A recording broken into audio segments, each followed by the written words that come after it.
Once, in a small, quiet village called Amukpe, there lived 7 young women who were known for their beauty and purity.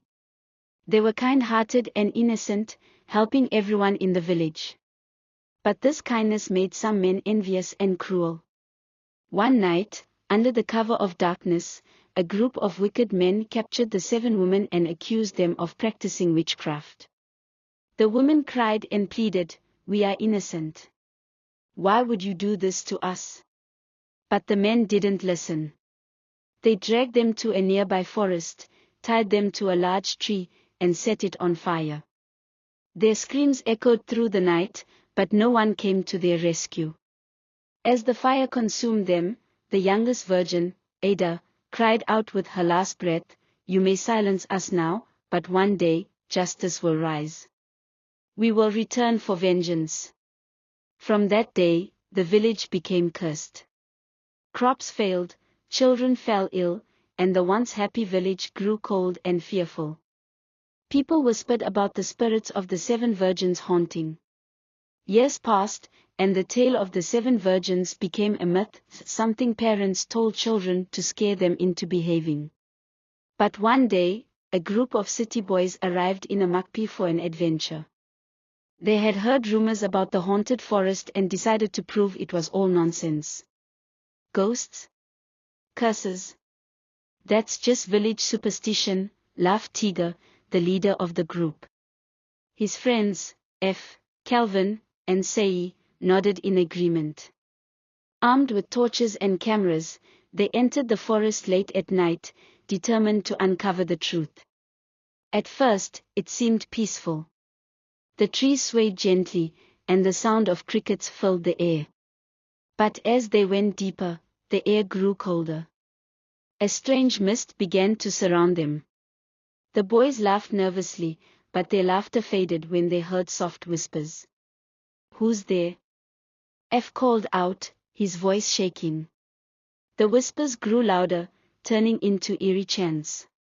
"You burned us. You silenced us. Now, we rise." Suddenly, the torchlights flickered, and shadows danced around the boys.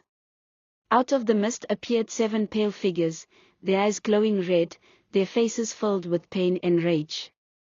It was the 7 virgins.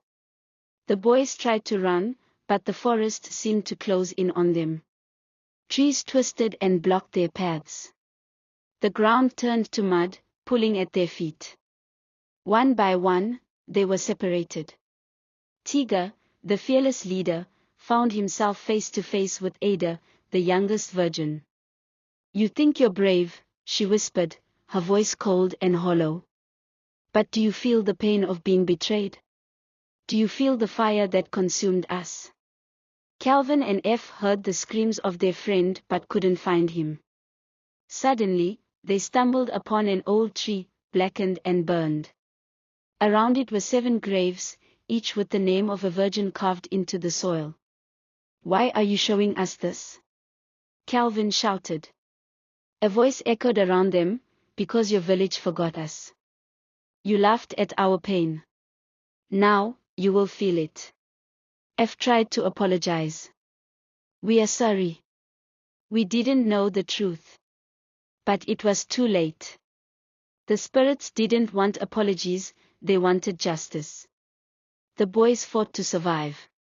Sei, the quietest of the group, knelt down and begged for mercy. "Please. We didn't hurt you. Spare us," he cried. For a moment, the spirits paused. Ada stepped forward and looked at him. "You didn't hurt us, but your people did. Yet, you show remorse," she said. She turned to the other spirits. "Let him go." Before Sei could thank them, Ada added, "But he must carry our message." In a flash of light, Sei found himself outside the forest, alone and trembling. The others were gone. Sei returned to the village, his hair now gray from fear. He told the elders everything he had seen. "The spirits are angry. They want justice. We must honor the 7 virgins, or the curse will never end." The villagers, terrified, gathered at the edge of the forest. They built a shrine and lit candles in memory of the 7 virgins. Prayers were offered, and their story was told to every child to ensure it was never forgotten again. From that day, the village changed. The forest became a sacred place, and no one dared to enter it. But every now and then, on quiet nights, villagers claimed to hear soft whispers in the wind, reminders of the 7 virgins who once suffered and rose again. Moral of the story: never ignore the pain of the innocent, for their cries may echo louder than you can imagine. Please like and subscribe to join our wonderful family for more.